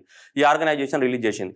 అట్లానే దీని ప్రకారం అన్ఎంప్లాయ్మెంట్ రేట్ చూసుకుంటే బిఫోర్ కోవిడ్-19 ప్రపంచంలో అన్ఎంప్లాయ్మెంట్ రేట్ అనేది 5.4 ఉండేది. సో ఆఫ్టర్ కోవిడ్, ఇది 2 సంవత్సరాలు కోవిడ్ ఇది. సో 6.6 అండ్ నెక్స్ట్ 2021లో కూడా ఎంత 6.2 ఉంటుంది. అండ్ 2022కి వచ్చేసరికి ఎంతకు పడిపోయింది? ఇది 5.9కి పడిపోయింది. ఎనీవే సో మనకు చూసుకుంటే కోవిడ్ లాస్ట్ 2 సంవత్సరాలతో కంపేర్ చేస్తే తగ్గింది అన్ఎంప్లాయ్మెంట్ రేటు, కానీ బిఫోర్ కోవిడ్తో కంపేర్ చేస్తే పెరిగినట్టే. బిఫోర్ కోవిడ్ ఎంత ఉంది? 5.4 ఉంది. సో 2020-21తో కంపేర్ చేస్తే తగ్గింది, కానీ బిఫోర్ కోవిడ్తో కంపేర్ చేస్తే మాత్రం పెరిగినట్టే కనిపిస్తుంది unemployment. Okay so unemployment rate అనేది వరల్డ్ యొక్క అన్ఎంప్లాయ్మెంట్ రేట్ ఎంత ఉంది? మనకి 5.9 ఉందని ఈ సంవత్సరం చెప్తున్నారు. ఎవరు చెప్తున్నారు? ఇంటర్నేషనల్ లేబర్ ఆర్గనైజేషన్ చెప్తుంది. 5.2% అంటే ఎంత? 207 million people అనే వాళ్ళు ఏమయ్యారు? అన్ఎంప్లాయిడ్ అయ్యారు. 207 million people అనే వాళ్ళు అన్ఎంప్లాయిడ్ అవ్వడం జరిగిందని సో ఈ రిపోర్ట్ చెప్తుంది. ఏ report? So the world employment and social outlook report. ఇట్లాంటి చెత్త బిట్లు చాలాసార్లు ఎగ్జామ్లో అడుగుతుంటాడు. ఎంత వరల్డ్ అన్ఎంప్లాయ్మెంట్ రిపోర్ట్ ఉంది according to the international labour organisation? Please this remember this one ఎంత 5.9%. ఇలాంటి క్వశ్చన్ 2-3 సార్లు రిపీట్ అయింది. ఎందుకంటే ఇలాంటి రిపోర్ట్ ఇచ్చిన వాళ్ళు ఎవరో అల్లటప్ప మనలాంటి వాళ్ళు కాదు కదా, ఒక ఆర్గనైజేషన్, ప్రపంచాన్ని ఏలే ఆర్గనైజేషన్, ఇంటర్నేషనల్ లేబర్ ఆర్గనైజేషన్ ఇచ్చిన రిపోర్ట్. సో కాబట్టి అది మనకి important. Next G20 countries. G20 కంట్రీస్లో ఈ వాట్సాప్లో చాటింగ్ చేసే యూత్ అంతా ఉంటుంది కదా, ఈ వాట్సాప్లో చాటింగ్ చేసే యూత్ అంతని ఒక కంటెస్ట్ పెట్టినారంట. క్లైమేట్ చేంజ్, ఏదైతే వాతావరణ మార్పులు క్లైమేట్ చేంజ్ అయితే ఉన్నాయి కదా, ఈ క్లైమేట్ చేంజ్ అనేది నిజంగా డేంజరా కాదా అని ఒక ఓటింగ్ పెట్టినారంట. ఏ దేశాలలో? G20 దేశాలకు సంబంధించి. Okay, United nations development programme conducted the G20 people's climate vote 2021. Climate vote 2021. Climate change అనేది ఫ్యూచర్లో ఒక డేంజరా కాదా అన్న దాని మీద ఓటింగ్ చెప్తే, మన భారతదేశంలో ఉన్నటువంటి ఈ కొత్త బంగారు లోకాలు, టీనేజ్ ఎవరైతే ఉన్నారో below 18 years of the age, ఈ కొత్త బంగారు లోకం ఏం చెప్పిందట అంటే 67% younger population at the age of the 18 ఏమని చెప్తున్నారు? నిజమే, క్లైమేట్ చేంజ్ అనేది మనకి నిజంగా dangerous condition, it is a global emergency అని ఓటేసినారంట. అంటే రాబోయే రోజులల్లో అది పెద్ద అత్యవసర పరిస్థితి, దానికి మనం చర్యలు తీసుకోవాలి, టెంపరేచర్ పెరగకుండా చర్యలు తీసుకోవాలి, ఇది ఒక గ్లోబల్ ఎమర్జెన్సీ అని చెప్పేసి మన కొత్త బంగారు లోకాలు భారతదేశం నుంచి ఎంతమంది ఓటేసినారు? 18 సంవత్సరాల వయసు ఉన్న వాళ్ళు, ఆ బిలో వాళ్ళు 67% మంది. సో క్లైమేట్ చేంజ్ని గ్లోబల్ ఎమర్జెన్సీగా మన వాళ్ళు ఓటేయడం జరిగింది. ఓకేనా, రైట్. సో అది మనం గుర్తుపెట్టుకోవాల్సిన అవసరం ఉంది. ఇక ఎంత 67%. ఇక 61% మంది. So age group of the what 35 years. 35 years ఉన్న వాళ్ళు 61% మంది, 18 సంవత్సరాలు ఆ ఏజ్ ఉన్న వాళ్ళు 67% మంది ఇది గ్లోబల్ ఎమర్జెన్సీ అని చెప్తున్నారు. సో ఇండియాలో ఈ కొత్త బంగారు లోకాలు చెప్పినారు మొత్తం. Okay, right. Next Nusantara. Okay, NUSANTARA పలకండి ఒకసారి. నుసంతారా. నుసంతారా ఇండోనేషియాకి సంబంధించినటువంటి కొత్త క్యాపిటల్ సిటీ. ఇండోనేషియా యొక్క అంతకుముందున్న క్యాపిటల్ సిటీ ఏంటిది? జకర్తా. చిన్నప్పటి నుంచి బట్పన్ से हम पढ़ा हुआ है. సో ఇండోనేషియా का कैपिटल सिटी क्या है? జకర్తా. సో జకర్తా అనేది ఇండోనేషియా యొక్క ఏంటిది? Capital city. కానీ జకర్తా అనే నుంచి క్యాపిటల్ సిటీని మనకి ఇక్కడ షిఫ్ట్ చేస్తున్నారు. ఎక్కడికి? నుసంతారాకి షిఫ్ట్ చేస్తున్నారు క్యాపిటల్ సిటీని మొత్తం. ఇది కొత్త capital city of the Indonesia. ఎందుకంటే అక్కడ ఎక్కువ మొత్తంలో డిజాస్టర్స్ వస్తున్నాయి, ఫ్లడ్స్ కానీ, ఎక్కువ మొత్తంలో ఎయిర్ పొల్యూషన్ బాగా అయిపోయింది, ఫ్లడ్స్ వస్తున్నాయి, plus air pollution and the earthquakes, ఇలాంటి డిజాస్టర్స్ ఎక్కువ మొత్తంలో వస్తున్నాయని చెప్పేసి ఇక్కడ క్యాపిటల్ సిటీ ఉంటే సేఫ్ కాదని చెప్పేసి జకర్తా నుంచి కొత్త క్యాపిటల్ సిటీకి మారుస్తున్నారు. That is the Nusantara is the new capital city of the Indonesia. ఇండోనేషియాకి సంబంధించినటువంటి new capital city as passed the law to relocate the capital city from the what Jakarta to east Kalimantan situated. ఇది new capital city is named as ఇది Nusantara. So ఇది Borneo ఐలాండ్కి దగ్గరగా ఉంటుంది, east of the Borneo island. So అక్కడికి shift చేయడం జరుగుతుంది. ఇది కూడా ఎక్స్పెక్టెడ్ క్వశ్చన్ మనకి ఎగ్జామినేషన్లో. నెక్స్ట్ ఇండియా డెన్మార్క్ ఇద్దరు కలిసి అగ్రిమెంట్ రాసుకున్నారంట. ఏమని అగ్రిమెంట్ రాసుకున్నారు? మనం ఇద్దరం కలిసి ఈ గ్రీన్ ఫ్యూయల్స్ ఏవైతే ఉన్నాయో గ్రీన్ ఫ్యూయల్స్ పైన అటువంటి వాటిపైన రీసెర్చ్ చేస్తామని చెప్పారు. గ్రీన్ ఫ్యూయల్స్కి సంబంధించి ఏవి? హైడ్రోజన్. సో ఈ హైడ్రోజన్ ఫ్యూయల్స్ కానీ ఇక్కడ రైట్ ఎనర్జీ కాదమ్మా, ఫ్యూయల్స్కి సంబంధించి. ఓకే, సో గ్రీన్ ఫ్యూయల్కి సంబంధించి so India and the Denmark agree to initiate the joint research and development of the what green fuels and the what including hydrogen. ఈ green ఫ్యూయల్కి సంబంధించినటువంటి వాటిపైన రీసెర్చ్ చేస్తామని చెప్పేసి అగ్రిమెంట్ రాసుకోవడం జరిగింది. ఎవరు? India and Denmark. Next prime minister Narendra Modi and అట్లాగే సో మారిషస్ యొక్క prime minister Anerood Jugnauth. So ఇద్దరు కలిసి ఆన్లైన్లో సో మనకి పార్టిసిపేట్ చేయడం జరిగింది. So right, so Jugnauth, Anirudh Jagannadh కాదు, sorry, Parvind Kumar Jagannadh. So right, so అంతకుముందు అనిరుద్ధ్ జగన్నాథ్ ఉండే. రైట్, సో అలా మనకి సో ఇద్దరు కలిసి ఆన్లైన్లో పార్టిసిపేట్ చేశారు. అక్కడ కొన్ని ప్రాజెక్టులు కట్టడానికి గవర్నమెంట్ ఆఫ్ ఇండియా అనేది వాళ్ళకి ఫినాన్షియల్ అసిస్టెన్స్ ఇస్తుంది. గవర్నమెంట్ ఆఫ్ ఇండియా అయితే ఏ ప్రాజెక్టులు కట్టబోతుందో ఏ దేశంలో? మారిషస్లో ఏ దేశంలో కట్టబోతుందో. మారిషస్ యొక్క క్యాపిటల్ సిటీ ఏంటిదమ్మా? Port Louis. మారిషస్ యొక్క capital city Port Louis. And Mauritius యొక్క కరెన్సీ కూడా రూపీయే ఉంటుంది, కాకపోతే మారిషస్ రూపీ అని పిలుస్తాం. Okay, so Mauritius rupee and capital city ఏంటిది మనకి? Port Louis. ఓకే, మారిషస్లో మనం కూడా కట్టబోతున్నాం. సో ఒకటి ఇది in state of the art civil services college ఒకటి, దాంతోపాటు ఈ యొక్క సోలార్ 8 megawatts ఉన్నటువంటి సోలార్ పవర్ ప్లాంట్కి ఇండియానే ఫినాన్షియల్ అసిస్టెన్స్ ప్రొవైడ్ చేయడం పోతుంది. దానికి నరేంద్ర మోదీ గారు మనకి ఆన్లైన్లో ఇండియా నుంచే దానికి ఫౌండేషన్ స్టోన్ వేయడం జరిగింది. Along with the what Pravind Kumar Jagannadh. So Mauritius యొక్క ప్రైమ్ మినిస్టర్తో కలిసి ఇద్దరు కలిసి ఆన్లైన్లో మనకి ఫౌండేషన్ స్టోన్ వేయడం జరిగింది. Okay, next rain frog. So ఒక రెయిన్ ఫ్రాగ్ అనేది కొత్తగా ఈ రెయిన్ ఫ్రాగ్ అనేది డిస్కవర్ చేసాం, మనకి సౌత్ అమెరికాలోని పనామా దేశంలో డిస్కవర్ చేయడం జరిగింది. సో ఈ రెయిన్ ఫ్రాగ్కి ఈ అమ్మాయి పేరు పెట్టినారు. ఈ అమ్మాయి పేరు ఏంటిదంటే సో థాన్బెర్గ్.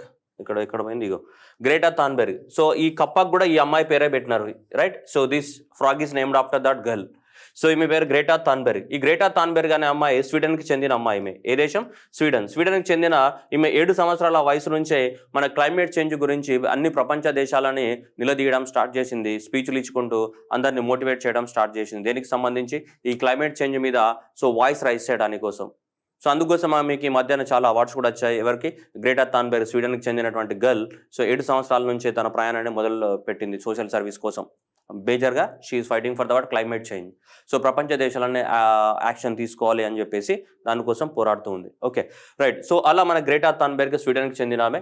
ఓకే, అలా మనకి పోరాటం చేస్తున్నారు. మన దేశంలో చేసే అంత పోరాటం చేసే స్వేచ్ఛ ఉంటుంది, తీసుకొని బొక్కలు నూకుతారు, రైట్. వాళ్ళ దేశం కాబట్టి అవన్నీ ఫ్రీడమ్ ఉంటాయి, అట్లా ఉంటాయి కాబట్టి వాళ్ళు చేయడానికి ఛాన్స్ ఉంటుంది. మన దేశంలో చేస్తే ఉంటావా నిన్ను కథం, రైట్. సో అలా ఈ కప్పకి ఈ అమ్మాయి పేరు పెట్టడం జరిగింది. ఎవరు? Greta Thunberg. Next so Jahnavi Dandeti. ఈమె ఆంధ్రప్రదేశ్కి చెందిన ఆమె. పాలకొల్లులో బీటెక్ చదువుతుంది. సో పాలకొల్లులో బీటెక్ చెందిన జాహ్నవి, రైట్. సో మనకి ఈ నాసా వాళ్ళు కండక్ట్ చేస్తున్నటువంటి ఇది international air space programme, international air and space programme. ఈ ప్రోగ్రామ్ని కంప్లీట్ చేసినటువంటి, అంటే ఈ ప్రోగ్రామ్కి సంబంధించినటువంటి మొత్తం ట్రైనింగ్ తీసుకుంది. So this was our first women. So first Indian women కూడా కాదు, Indian, first Indian to undergo the what international air and space programme.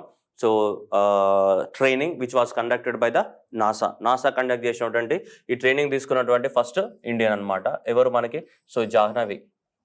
So Andhra Pradesh నుంచి. సో ఆంధ్రప్రదేశ్ ఈ రాసే వాళ్ళకి కూడా వెరీ ఇంపార్టెంట్ క్వశ్చన్ ఇది, right. Next children's word of the year 2021 Oxford dictionary వాళ్ళు. Oxford dictionary వాళ్ళు మనకి ఆక్స్ఫర్డ్ చిల్డ్రన్స్ లాంగ్వేజ్ రిపోర్ట్ 2021 ప్రకారం చిల్డ్రన్స్ ఎక్కువ మొత్తంలో 2021లో వాడిన పదం ఏంటిదంటే 21% ఆఫ్ ద చిల్డ్రన్స్ ఎక్కువ మొత్తంలో సో ఈ పదం వాడారట. ఏది? యాంగ్జైటీ అనేది. So this anxiety is selected as a so children's word of the 2021 according to Oxford.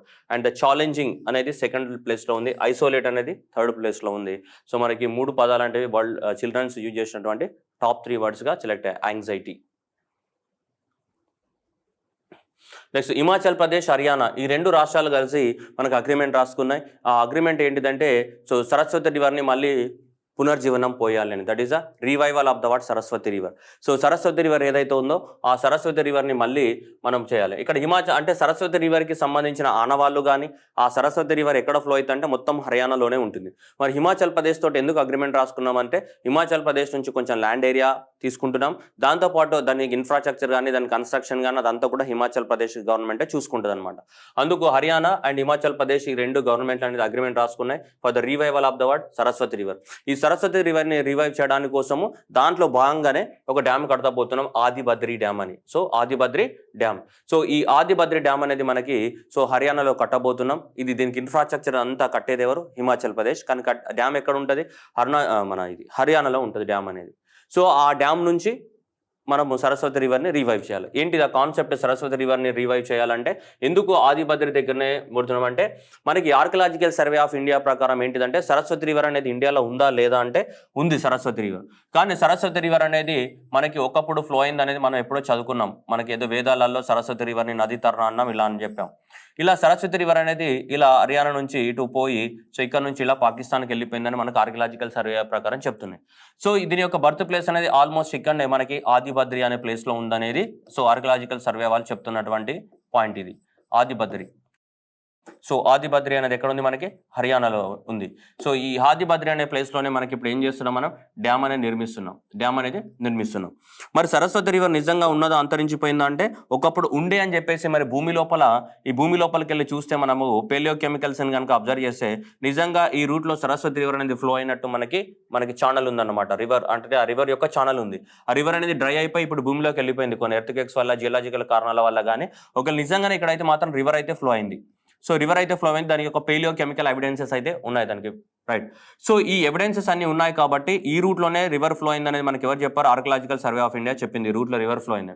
అందుకోసం ఇప్పుడు ఈ ఫ్లోలో ఇక్కడ ఏం చేస్తున్నాం మనం? ఆదిబద్రి. సో ఆదిబద్రి అనే డ్యామ్ని నిర్మిస్తున్నాం. సో ఈ ఆదిబద్రి అనే డ్యామ్ నిర్మించి ఈ డ్యామ్ ద్వారా ఈ వాటర్ అనేది ఇదైతే పాతకాలంలో ఇంతకుముందు ఒక 400-500 సంవత్సరాల క్రితం వేల సంవత్సరాల క్రితం ఫ్లో అయిన రివర్ ఉంది కదా. సో ఈ రివర్ రూట్లోనే ఈ ఆదిబద్రి డ్యామ్ నిర్మించి ఈ ఆదిబద్రి డ్యామ్ ద్వారా వాటర్ అనేది ఇక్కడికి ప్రవహింపజేసి ఆ రివర్ని ఏం చేయాలి, మళ్ళీ రీక్రియేట్ చేయాలి, రివైవ్ చేయాలి, పునర్జీవనం పోయాలి అనుకుంటున్నాం. దేనికి?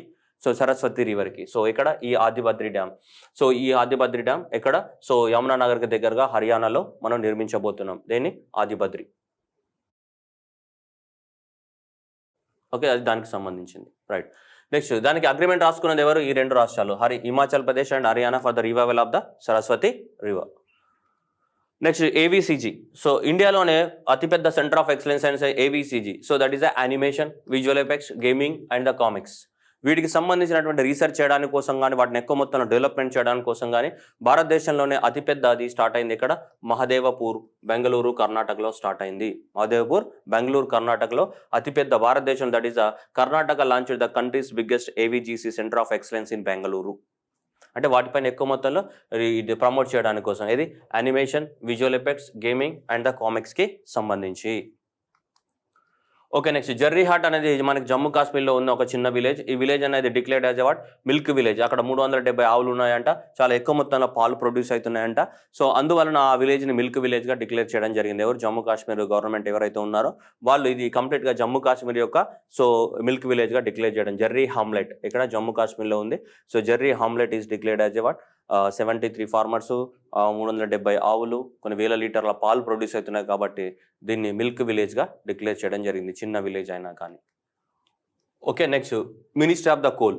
మినిస్ట్రీ ఆఫ్ ద కోల్ వాళ్ళు యాప్ని లాంచ్ చేశారు. ఆ యాప్ పేరు ఏంటిది? మనకి government launch A portal card what కోయిలా దర్పణ్. కోయిలా దర్పణ్. కోయల్ అంటే ఏంటిది? కోల్ అని. కోయల్ అంటే నథింగ్ బట్ కోయల అంటే కోల్ అని. ఈ కోల్కి సంబంధించిన అన్ని ఇన్ఫర్మేషన్స్ అనేటివి దీంట్లో ఉంటాయి. ఇది కోల్ ఎంత ప్రొడక్షన్ జరుగుతుంది, ఆఫ్ టేక్ ఎంత, డాటా ఎంత, సెంట్రల్ సెక్టర్ స్కీమ్స్ ఏమేమి ఉన్నాయి, status of the stock in thermal power plants, infrastructure projects, allocation of the blocks, major coal mines in India, coal price, దీనికి సంబంధించిన ఎంటైర్ డాటా అంతా కూడా సో ఈ యాప్లో ఉంటుంది. ఇందులో కోయిలా దర్పణ్ అనే యాప్ అండ్ ప్లస్ పోర్టల్లో ఉంటుంది. సో దీన్ని మినిస్ట్రీ ఆఫ్ ద కోల్ వాళ్ళు లాంచ్ చేయడం జరిగింది. నెక్స్ట్ స్పేస్ కాదమ్మా, స్పైస్ ఎక్స్పోర్ట్స్. ఆన్లైన్లో మన ఫ్లిప్కార్ట్, అమెజాన్, మింత్రా ఇవన్నీ చూస్తున్నారు కదా. అట్లనే మన భారతదేశంలో ఉన్నటువంటి స్పైసెస్ ఏవైతే ఉన్నాయో ఆ స్పైసెస్ని వేరే దేశాలకి అమ్మాలి అంటే వాళ్ళు కూడా ఆన్లైన్లో పర్చేజ్ చేయడానికి అవకాశాన్ని కల్పించడానికి కోసమే ఇది లాంచ్ చేయడం జరిగింది. ఏంటిది? Spice exchange of India. Spice exchange అండి. So India is notably export the 225 different types of the spices products to the world more than 180 countries. India నుంచి దాదాపు మనకి మోర్ దాన్ 225 డిఫరెంట్ స్పైసెస్ అనేది మనం అమ్ముతున్నాం, వేరే దేశాలకు ఎక్స్పోర్ట్ చేస్తున్నాం, 188 కంట్రీలకి ఎక్స్పోర్ట్ చేస్తున్నాం. వీటన్నిటిలో ఇప్పుడు ఆఫ్లైన్లో కాకుండా ఆన్లైన్లో అమ్మడానికి కోసమే ఇది స్టార్ట్ చేస్తాం. ఏది? స్పేస్ ఎక్స్చేంజ్ ఇండియా అనే ఒక ఆన్లైన్ పోర్టల్ని స్టార్ట్ చేయడం జరిగింది. ఓన్లీ దాంట్లో ఏం దొరుకుతాయి మనకి? స్పైసెస్. ఇది ఎవరు? Ministry of the word commerce and industry వాళ్ళు లాంచ్ చేయడం జరిగింది. ఏది? దీన్ని. సో ఇది అయితే ఇప్పుడు స్పైసెస్ బోర్డ్, ఇండియాలో స్పైసెస్ బోర్డ్ ఎక్కడ ఉందంటే మనకి సో కోచి, కేరళలో ఉంది. ఏది? India spices board. About the spices board of India. ఈ స్పైసెస్కి సంబంధించినటువంటి బోర్డు, ఎక్స్పోర్ట్స్ అండ్ ఇంపోర్ట్స్ని ప్రమోట్ చేయడానికి ఉన్నటువంటి బోర్డు అనేది మనకి స్పైసెస్ బోర్డ్ అనేది ఎక్కడ ఉంది? కోచి, కేరళలో ఉంది మనకి. Indian meteorological department IMD. So Indian meteorological department IMD జనవరి 14 అనేది ఈ ఇండియన్ మెటలాజికల్ డిపార్ట్మెంట్ ఏదైతే ఉందో దాని యొక్క ఫౌండేషన్ డే. సో జనవరి 14 ఆ ఫౌండేషన్ డే రోజు మనకి ఇండియన్ మెటలాజికల్ డిపార్ట్మెంట్ అనేది సో మనకి క్లైమేట్ అజార్డ్ అండ్ వల్నరబిలిటీ అట్లాన్స్ని లాంచ్ చేయడం జరిగింది. So India's first climate hazard and vulnerability atlas based on the word. So almost 13 రకాల డిజాస్టర్స్ ఏవైతే ఉన్నాయో 13 రకాల సైక్లోన్స్ కానీ, సునామీస్ కానీ, ఎర్త్క్వేక్స్ కానీ ఇవన్నీ ఉంటాయి కదా. అలా 13 టైప్స్ ఆఫ్ ద డిజాస్టర్ని తీసుకొని ఒక అట్లాస్ తయారు చేయడం జరిగింది. ఆ అట్లాస్ని లాంచ్ చేయడం జరిగింది. ఎవరు? ఇండియన్ మెటలాజికల్ డిపార్ట్మెంట్ వాళ్ళు. That is the India's first climate hazard and vulnerability atlas జనవరి 14, 2022 రోజు లాంచ్ చేయడం జరిగింది. That is the foundation of the Indian meteorological department. Indian meteorological department ఎక్కడ ఉంటుంది? మనకి ఢిల్లీలో ఉంటుంది. సో ఈ ఇండియన్ మెటలాజికల్ డిపార్ట్మెంట్ వాళ్ళు లాంచ్ చేయడం జరిగింది ఇండియాస్ ఫస్ట్ ఏంటిది? Climate hazard and vulnerability atlas. And దాంతోపాటు ఇండియన్ మెటలాజికల్ డిపార్ట్మెంట్ 4 రాడార్స్ని కూడా మనకి ఇనాగ్రేట్ చేయడం జరిగింది ఆ రోజు. 4 డ్రాప్లర్ రాడార్స్. సో డ్రాప్లర్ రాడార్స్ అనేది మనకి 4 అంటే డ్రాప్లర్ ఎఫెక్ట్ పైన పనిచేస్తూ ఉంటాయి అవి. ఓకే, ఆ డ్రాప్లర్ రాడార్స్ దాంట్లో ఒకటి సో వీరవాలి ముంబై దగ్గర ఒక డ్రాప్లర్ పెట్టడం జరిగింది. దాంతోపాటు మనకి so Ayanagar Delhi. So Ayanagar ఢిల్లీలో ఇంకొక డ్రాప్లర్ని, అట్లాగే పల్లి, సో పల్లి కర్నాయి ఎక్కడ చెన్నైలో ఇంకొక వెదర్ డ్రాప్లర్ను ఓపెన్ చేయడం జరిగింది. అట్లా యూనియన్ టెరిటరీ లడాఖ్లో సో ఇంకొక డ్రాప్లర్ ఓపెన్ చేయడం install the highest altitude in India. Highest altitude అత్యధికమైన ఎత్తులో, అత్యంత ఎత్తులో లాంచ్ ఉన్నటువంటి ఏంటిది డ్రాప్లర్ వెదర్ రాడార్ అనేది ఉంది మనకి ఇక్కడ. సో ఈ 4 రాడార్స్ని కూడా ఓపెన్ చేయడం జరిగింది. దీంతో కలిపి భారతదేశంలో ఇప్పటివరకు టోటల్గా ఈ 4 కలిపి 33 డ్రాప్లర్ రాడార్స్ ఉన్నాయి మనకి వెదర్ కండిషన్స్ని డిటెక్ట్ చేయడానికి 33 ఉన్నాయి. సో ఇప్పుడు ఈ 33ని కాస్త మనకి మీటలాజికల్ డిపార్ట్మెంట్ ఫ్యూచర్లో 90కి పెంచాలనుకుంటుంది మనకి ఇప్పుడు మొత్తానికి. సో ఈ డ్రాప్లర్ రాడార్స్ ఎన్ని ఉన్నాయి? 33 ఉన్నాయి. ఈ డ్రాప్లర్ రాడార్స్ ఎంత పెంచాలనుకుంటుంది? 90కి పెంచాలనుకుంటుంది. సో ఎగ్జామినేషన్లో మనకి డిజాస్టర్ మేనేజ్మెంట్ అనేది మనకి మెయిన్ పార్ట్ ఆఫ్ ద సిలబస్లో ఉంది కాబట్టి సో మనకి ఈ రాడార్స్ అనేది ఎక్కడెక్కడ ఓపెన్ చేశారు అనేది అడగడానికి ఛాన్స్ ఉంది. సో ఈథనాల్, సో ఇండియా అనేది చైనాను రీప్లేస్ చేసి India going to become the third largest ethanol consumer by the 2026. ఎందుకంటే మన గవర్నమెంట్ ఆఫ్ ఇండియా మనకి బయోఫ్యూయల్స్ పాలసీ ప్రకారం మన పెట్రోల్లో 30% అనేది కలపాలి, కనీసం పెట్రోల్లో 30% అనేది ఈథనాల్ కలపాలి బై ద ఇయర్ 2025 నాటికి. సో ఇప్పుడు బై ద 2022లో ఇవి చూసుకుంటే ఇప్పుడు 10% కలుపుతున్నారు మన వాళ్ళు. ప్రజెంట్లీ 10% పెట్రోల్ అండ్ డీజిల్లలో మనం 10% అనేది ఈథనాల్ కలుపుతున్నాము. 2025 నాటికి మనము మిక్సింగ్ అనేది ఎంత చేయాలి? 30% అనేది మిక్స్ చేయాల్సి ఉంటుంది. దానివల్ల మన భారతదేశంలో పెట్రోల్ యొక్క ఈథనాల్ యొక్క కన్జంప్షన్ పెరగడానికి అవకాశం ఉంది అని చెప్తున్నారు. దాంట్లో మనకి సో 2026 నాటికి చైనా ప్లేస్ని కూడా రీప్లేస్ చేస్తుందని చెప్తుంది ఈ రిపోర్ట్. ఎవరిచ్చారు ఈ report? International Energy Agency. Next cyber Surakshit Bharat initiative. Cyber Surakshit Bharat initiative అంటే ఈ సైబర్ ద్వారా థ్రెట్స్ ఉంటాయి కదా, సైబర్ క్రైమ్స్ కానీ, సైబర్ ఎస్పియోనేజ్ కానీ, సైబర్ వార్స్ కానీ ఇవన్నీ ఉంటాయి. వాటన్నిటి నుంచి రక్షించుకోవడానికి గవర్నమెంట్ ఆఫ్ ఇండియా అనేది 2018లోనే లాంచ్ చేయడం జరిగింది. ఎవరు? Ministry of the electronics and information technology వాళ్ళు, MeitY. So ministry of the information electronic and communication technology వాళ్ళు లాంచ్ చేయడం జరిగింది. First public and private companies ఇవన్నీ కూడా. సో వీళ్ళు ఎవరు? మైక్రోసాఫ్ట్ కానీ, ఇంటెల్ కానీ, విప్రో కానీ, డైమెన్షన్స్ డాటా కానీ వీళ్ళందరితో కలిసి ఇది లాంచ్ చేశారు. ఏంటిది? సైబర్ సురక్షిత్ అంటే మన యొక్క ఇంటర్నెట్ అవన్నీ కూడా సేఫ్గా ఉండాలి. సైబర్ సురక్షిత్ భారత్ ఇనిషియేటివ్ అనే ప్రోగ్రామ్ని లాంచ్ చేసాం 2018లో government of India in association with the different organisation cyber security కోసం. ఓకే, అయితే ఈ సైబర్ సెక్యూరిటీలో భాగంగానే so national e governance division of the government of India, ministry of the electronic communication వాళ్ళు ఏం లాంచ్ చేశారంటే ఇప్పుడు deep drive. So deep drive training programme under the cyber Surakshit Bharat initiative in the January 17, 2022 5 రోజుల పాటు ఈ deep drive ప్రోగ్రామ్ని conduct చేస్తున్నారు. ఏది? Deep drive. సో సిఐఎస్ అనేది సెంట్రల్ ఇన్ఫర్మేషన్ సెక్యూరిటీ ఆఫీసర్స్. ప్రతి ఆర్గనైజేషన్కి ఎవరు ఉంటారు? సెంట్రల్ ఇన్ఫర్మేషన్ సెక్యూరిటీ ఆఫీసర్స్ ఉంటారు. ఆ సెంట్రల్ ఇన్ఫర్మేషన్ సెక్యూరిటీ ఆఫీసర్స్ ఎవరైతే ఉన్నారో ఆ సెంట్రల్ ఇన్ఫర్మేషన్ సెక్యూరిటీ ఆఫీసర్స్ అందరికి కూడా CISO central information security officers ప్రతి ఆర్గనైజేషన్స్కి ఉంటారు. వాళ్ళందరికీ కూడా సైబర్ సెక్యూరిటీ గురించి ఎక్కువ మొత్తంలో ట్రైనింగ్ ఇవ్వడానికి కోసము ఈ ప్రోగ్రామ్ని లాంచ్ చేశారు. ఆ ప్రోగ్రామ్ పేరు ఏమంటున్నాం మనం? డీప్ డ్రైవ్ అని చెప్తున్నాం. Deep drive training programme under the cyber Surakshit Bharat initiative. Okay, వాళ్ళకి అందరికి కూడా ట్రైనింగ్ ఇస్తుంటామంట. ఎవరు? ఇది ministry of the electronics and communication వాళ్ళు ఎవరైతే ఉన్నారో వాళ్ళు లాంచ్ చేయడం జరిగింది ఇది deep drive programme. Next SEBI launches. ఎవరైతే షేర్ మార్కెట్లో వాటిలలో ఇన్వెస్ట్మెంట్ పెట్టాలనుకుంటున్నారో వాళ్ళకి షేర్ మార్కెట్ గురించి ఎలాంటి ఐడియా లేదో వాళ్ళందరి కోసం కూడా ఒక అవేర్నెస్ని క్రియేట్ చేయడానికి కోసం, షేర్ మార్కెట్ మీద ఎడ్యుకేషన్ని పెంచడానికి కోసం మనకి securities exchange board of India ఎక్కడ ఉంది? ఇది Mumbai. So securities exchange board of India ఏదైతే మనకు షేర్ మార్కెట్ని కంట్రోల్ చేస్తుందో సెబీ, సో ఇది లాంచ్ చేయడం జరిగింది. దాని పేరేంటి? సాతి అనే యాప్ని లాంచ్ చేయడం జరిగింది. ఏది? సాతి అంటే సపోర్టే కదా, సపోర్ట్ నీకు సపోర్ట్గా సో అవేర్నెస్ని క్రియేట్ చేయడానికి కోసము so for the mobile app for the investor education ఈ యాప్ని లాంచ్ చేయడం జరిగింది. ఎవరు? SEBI. Next China create the artificial మూన్ను క్రియేట్ చేశారు. మూన్ పైన ఏంటిది? గ్రావిటీ ఉండదు కదా, సో చాలా తక్కువ లో గ్రావిటీ ఉంటుంది కదా మనకి భూమి పైన. అలానే China create the artificial moon for the gravity experiment అంటే లో గ్రావిటీ ఉన్నదాన్నే మనం గ్రావిటీ ఎక్స్పెరిమెంట్ అంటాం. దీన్ని మ్యాగ్నెటిజం ద్వారా, డయామాగ్నెటిజం అనే కాన్సెప్ట్ ద్వారా లో గ్రావిటీకి దాన్ని క్రియేట్ చేయడం జరిగింది. ఎక్కడ ఉంది ఇది? ఆర్టిఫిషియల్ మూన్ క్రియేట్ చేశారు. ఎక్కడ క్రియేట్ చేశారంటే ఇక్కడ జుంజువో city in the Jiangsu province of the చైనాలో simulated the low gravity environment. అతి తక్కువ గ్రావిటీ ఉన్నటువంటి ఒక పెద్ద బెలూన్ లాగా తయారు చేశారు. అంటే మూన్ అనేది పెద్ద బెలూన్ లాగా అట్లనే ఒక పెద్ద బెలూన్ని క్రియేట్ చేశారు. ఆ బెలూన్ లోపల సో మ్యాగ్నెటిజం కాన్సెప్ట్ను ఉపయోగించి సో దాంట్లో ఏం చేశారంటే లో గ్రావిటీని క్రియేట్ చేయడం జరిగింది. సో ఇలాంటి ఒక కాన్సెప్ట్ని ఇలా ఆర్టిఫిషియల్ మూన్ అనే కాన్సెప్ట్ని ఇచ్చింది ఎవరంటే ఆండ్రీ జెనిమ్. యూకేకి సంబంధించినటువంటి ఆండ్రూ జెనిమ్ అనే అతను మనకి ఈ కాన్సెప్ట్ని క్రియేట్ చేయడం జరిగింది. It is the most powerful magnetic field inside the what 2 feet diameter, that is the 60 centimeters of the vacuum chamber to make the gravity disappear. So ఆ మ్యాగ్నెటిజం వల్ల ఆ పెద్ద రూమ్ లోపల ఏదైతే క్రియేట్ చేస్తారో దాంట్లో గ్రావిటీ అనేది డిసాపియర్ అవుతుంది మ్యాగ్నెటిజం వల్ల. సో మ్యాగ్నెటిజాన్ని ఉపయోగించి గ్రావిటీ లేకుండా చేశారు. గ్రావిటీ లేకుండా చేయడమే ఆర్టిఫిషియల్ మూన్ అండి సింపుల్గా చెప్పాలి అంటే. సో అలా ఎందుకంటే మూన్ పైన కూడా గ్రావిటీ ఏముంటే చాలా తక్కువ ఉంటుంది, 1/6 ఆఫ్ ద ఎర్తే కదా, చాలా తక్కువ ఉంటుంది కదా. సో కాబట్టి అలా సో మనకి లో గ్రావిటీ కండిషన్స్ని క్రియేట్ చేయడాన్ని మనం ఏమన్నాం, ఆర్టిఫిషియల్ మూన్ అని చెప్పాం. ఈ ఆర్టిఫిషియల్ మూన్ని క్రియేట్ చేసింది అంటే లో గ్రావిటీ ఉండడం. సో దాని ఎవరు ఆండ్రూ జెనిమ్ అనే ఒక ఫిజిసిస్ట్ మనకి ఫస్ట్ టైం చెప్పడం జరిగింది దాని గురించి, ద కాన్సెప్ట్ గురించి. ఇది ఎక్కడ ఉందనేది ఇంపార్టెంట్, ఏ ప్రాంతంలో క్రియేట్ చేశారు, చైనా క్రియేట్ చేసింది అనేది అందరికి తెలుస్తుంది, కానీ ఎగ్జామినేషన్లో ఈ క్వశ్చన్ అడుగుతాడు ఎక్కడ క్రియేట్ చేశారు అంటే ఇది ఎక్కడ, జుంగ్వావ్. Next anti armour 84. Okay, so anti armour 84 ఇది అనేది మనకి ఈ సాబ్ అనేది స్వీడన్కి చెందినటువంటి కంపెనీ మనకి. సో ఈ కంపెనీకి అనేది మనం ఇవ్వడం జరిగింది. So that is the Indian armoured forces award contract to the what Saab అనే కాంట్రాక్ట్స్ స్వీడన్కి చెందినటువంటి సాబ్ కంపెనీ. ఓకే, సాబ్ కంపెనీకి మనకి ఇవి తయారు చేయడానికి అవకాశం ఇచ్చారు. ఏది, anti armour weapon 84, anti armour weapon. ఇది ఎంత ఉంటుంది, దాదాపు 9 కిలోల వెయిట్ ఉంటుంది, 200 meters వరకు, 80 mm క్యాలిబర్ వార్ హెడ్, ఇవన్నీ ఉంటాయన్నమాట దీనికి సంబంధించినటువంటి స్టోరీ.